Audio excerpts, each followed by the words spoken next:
South by Southwest 2016. We survived. Barely. So what were your impressions this year? What'd you think?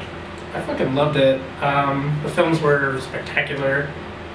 Music was the best, but I think some of the best bands were actually from the secret shows earlier in the festival during film. So yeah, it's kind of hard to beat. Samsung, Austin had a new permit issuing policy this year, so a lot of typical parties during the music portion of the festival, they actually didn't get approval. So I know Samsung, for example, they got approval during their interactive planned events, but not necessarily for what they had proposed for music. So that kind of shook things up a little bit. Like, I'm kind of curious who they would have brought later in the week. But at least for interactive, they had some big names. We actually got in to see the Strokes, which is hard to beat. Night one, the Strokes and the Arcs. That was incredible. That was the best show. That would have been the best show. Strokes were the best, though, weren't they? I mean, they're legends. You gotta say the Strokes. I loved how by the end of it, just like everybody, it seems like at South by the end of it, he was slurring his words. It's true South by spirit. Yeah. But no, the lights, and what was really neat was their venue. They did this, and this is kind of the coolest thing about South by in general, is you're watching music in every type of possible venue. It's not typically something that has a stage half of the time. And the Strokes and the Arcs, they played at an old renovated post office. It looked like a disco. It did look like a disco. The floors lit up. It was very interesting. I loved how small it was, though. Yeah, well, it was kind of crazy just walking to it, because you go down, you look like you're going into nothing, right, and you walk under this building into like this weird cave that Samsung had built. Well, we were just a block away. Like you said, it just seems like you're going to nowhere. And me and Britt, you still haven't gotten out of Everybody Wants Some. Yeah, and me and Britt were kind of freaking out. It's like, what the fuck is this place? We go one more block and you see all these Samsung vans. And it was crazy. It reminded me of my first year at South by. I saw Big Boy, and he played the Power Plant. And it was that same sort of like, where the hell am I going? There's no way. No, we have to turn back. But then you hit it, and you're there. But I want to touch on how people actually went in to see the show at the Samsung party. But that's the crazy thing about South by. Like, there's bands, but there's also so much stuff going on. And Samsung, they had one of Austin's premier food trucks. And this was kind of smart, because a lot of, the purpose is interactive, right? They weren't there for music necessarily. That was a perk. And their big promotion this year is they really wanted people to adopt and use Samsung Pay, which is a nice feature if you have a phone that's compatible with it. So the food truck... Myself. That was a nice ad there. I'm still pissed off about my handkerchief. Well, so Josh did this vending machine game that's... Took about 20 minutes. I want to say about 20 minutes, right? So we had to download the app. Yeah. Put in my credit card information on the app. Sprint in Austin has no connection whatsoever, so it took forever to download, get it updated, and then you finally got to play the vending game machine. And they had amazing prices. Like, they had Samsung VR that they were handing out, their Samsung Gear stuff. They had brand new phones to replace your current one. So anyway, this lady, so I scan it, and like something heavy drops, and she's like, "Oh, this is gonna be good. You excited?" Pull out this little 10. And pull out this little scarf. And I think she thought it was something else, because like, even the look on her, she's like, "Oh shit." And she's like, "Are you happy about that?" I'm like, "No, I'm not happy." But we got to see the Strokes and the Arcs for free. Thanks, Obama. So we still got some nice stuff from Samsung.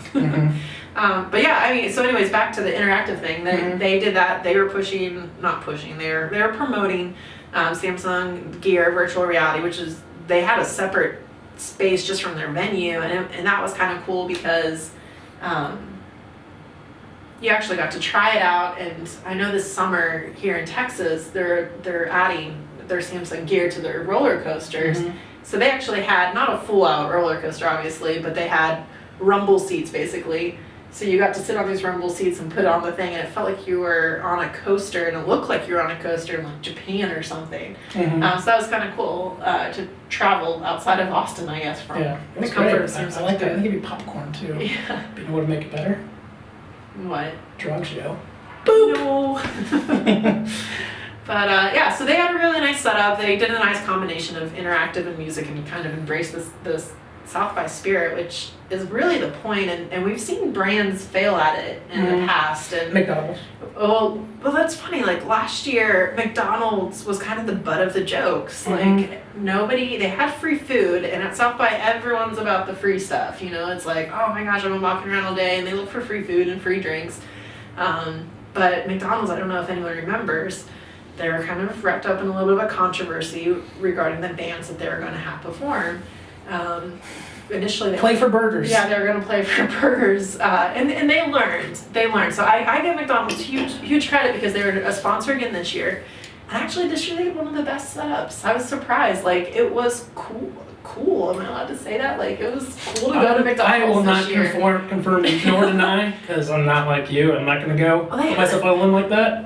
Their bands for one this year. Tasty burgers. They had their free food again. They actually kind of learned and had a more intimate space. It was a little bit cooler to go in, better lights. They had the interactive thing going on, so they had their McDonald's like virtual reality thing. Well, okay, so interactive though. It's not just about the food and drinks. So they had their virtual reality thing. The virtual reality thing was great. You get to walk out and we walk in this like forest type area, and you're just painted. It was a Happy Meal box. It's not a forest. That's what I remember. It was the inside of a Happy Meal box. Yeah, I remember.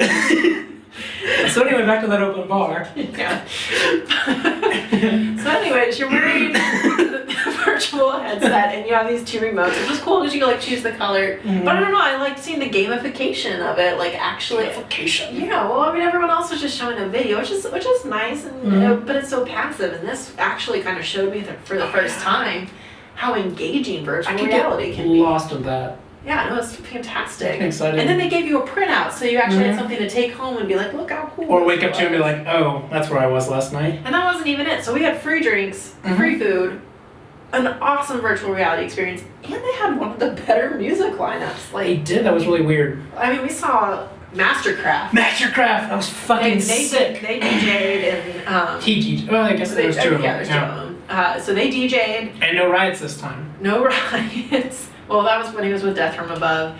So yeah, no riots. Great party, great vibe. Everyone was having a good time. And then it was in between like rock bands like I really enjoyed. They're a little bit poppier, so it's kind of weird that they followed after like a DJ. But Banners, they're kind of one of those rising music bands you're supposed to go to South by to see. Yeah, they ended with their big hit. It's like Shine a Light. So I really enjoyed it. Very, very nice. If you're into bands like Bastille and whatnot, I think you'll probably like Banners. Strokes.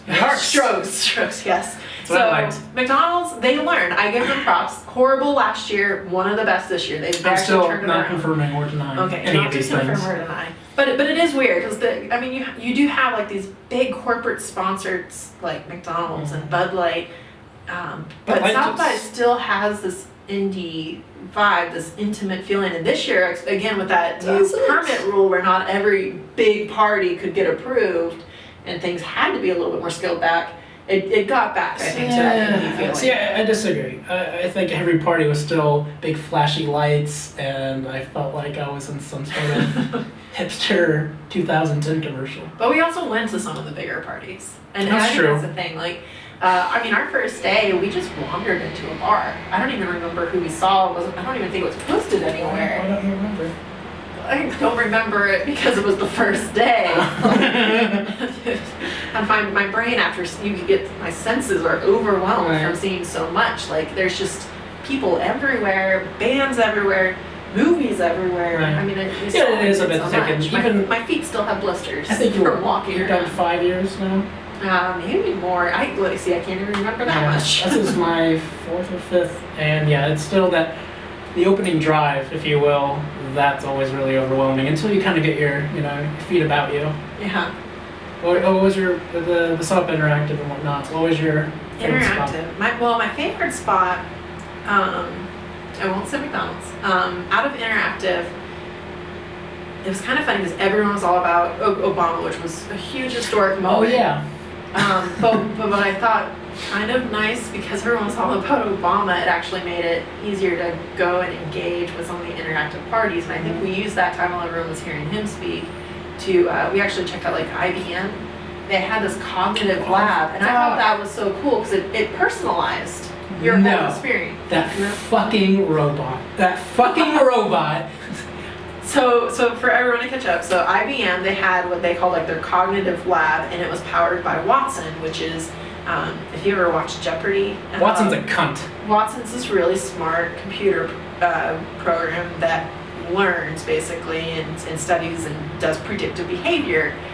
They put him on Jeopardy to try to beat Ken Jennings, that guy who won like 200 episodes in a row. Did he? And I can't remember, I think Watson beat Ken Jennings. That was kind of like a crazy episode of Jeopardy, of all things. Watson beat the shit out of me. Well, yeah, IBM, they used it, and they had different like pods almost where they were using Watson in different ways. So at one point, those little BB-8s by Sphero, instead of just using your phone to control them, you could put on a headset, and it was like powered by their antler stuff to actually move him around.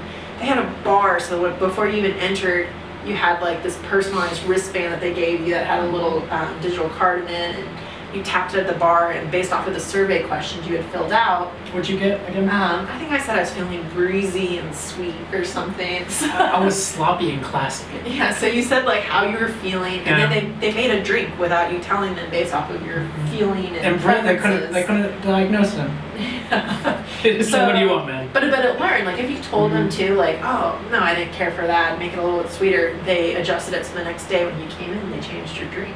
Like, so that was just one part of it. But still sloppy and classy the second day. The Beast.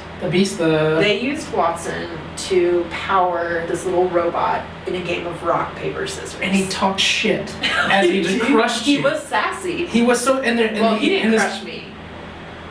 Okay. This is Skynet. This is the first iteration of this, and I said, fuck that guy. And I didn't like his handler either, who was also like, "What, are you gonna cry? What, are you gonna cry?" It's like, fuck. I'm sorry. I'm a little sloppy and classy right now, and I fucking just got beat by a robot. I feel a little bit more sloppy now. I went like 30 rounds against Watson. We kept tying. I went 3. Well, we can't all be as good as me. So I mean, the guy was rooting for me. He was like, oh my gosh, you're like one of the closer people to beating the robot, and he finally broke out. You had to win the best of at least 5 rounds, and I seriously went forever with this thing, and it like picked up what you were doing and made a video, and I actually graphed it. Like, so over time, as he played more rounds against other people, so your data went into the ground, my data went into the ground. It was kind of cool to watch early on. People were always kind of winning in the beginning, and then it gets closer and closer, and now it's pretty it was, at our point, it was pretty neck and neck with who was winning. I don't know, so IBM, props to you guys, great use of interactive and a really cool space. I mean, they had virtual reality there too. We didn't even try half the stuff they had. You feel that same way when humanity's been enslaved by the little robot? Watson's not gonna enslave us. You don't come to my camp that's anti-robot when that shit happens, okay? Yeah. Okay, so what was your favorite part of interactive? Fast Company Grill, as always. So, well, a lot of people don't actually get into Fast Company Grill. You want to explain what that is? Let me tell you how we got into the Fast Company Grill this year. This year we were very legit about it, and help me out, what was the fitness company we had to go through? Hopefully I pronounced this right, Peloton. Peloton. So I had to go this little pod area, right? And ride this bike, and you're like, it's like a virtual reality experience, if you will, video game experience, but you're actually like, you have a virtual with bike instructors in New York City, right? And it's intense, and you're going up the ranks the faster you go.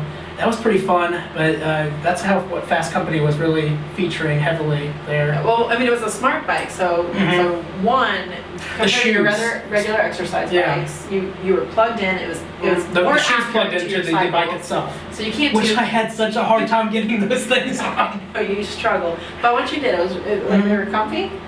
I was really comfy and really, I was a little sweaty, a little chafed. Yeah. It was a mess down there. You didn't really there. wear the exercise clothes for that. No, well, I had to. So I had to interview right after that. So and you guys weren't getting on the goddamn bike. So took one for the team. And it was first thing in the morning, and it was hot. And but yeah, that was pretty interesting actually. I mean, it's not really my type of thing. I'm not really a spin class type of guy. but it was pretty sweet. I like Well, I don't like to exercise that often, but I do those bikes. I do like the bikes. But you do that, and every once in a while, like, I don't know, I'll lift my feet off of it, and the thing will keep spinning, but it will count that as part of my distance, even though I'm not actually doing anything at that second. So with the shoes strapped in, this thing was pretty accurate to how fast you were going, what you were doing, and no, it was how great. many spins you were getting out of it. No, like I said, not my kind of exercise or whatever, but if you can't afford it or whatever, get some sort of access to it, I highly recommend it. Yeah, I mean, well, it seems the social effective. event seemed really cool. Like, Except I didn't like how peppy my teacher was. Well, not even the teacher, but like, I won't go to the gym unless a friend drags me. you say, don't say. I find the gym kind of boring because I like to see something. I don't like to just stare at a wall for 2 hours. You like to sit on the bike for an hour. Well, because I can like watch TV or read or something, but I don't want to stare at a wall. That's so boring to me. I'd rather be out on a trail or something. But like, if I have a friend, he'll drag me to the gym. But if a friend dragged me to the gym, I'm more likely to go. And what's cool is that video thing.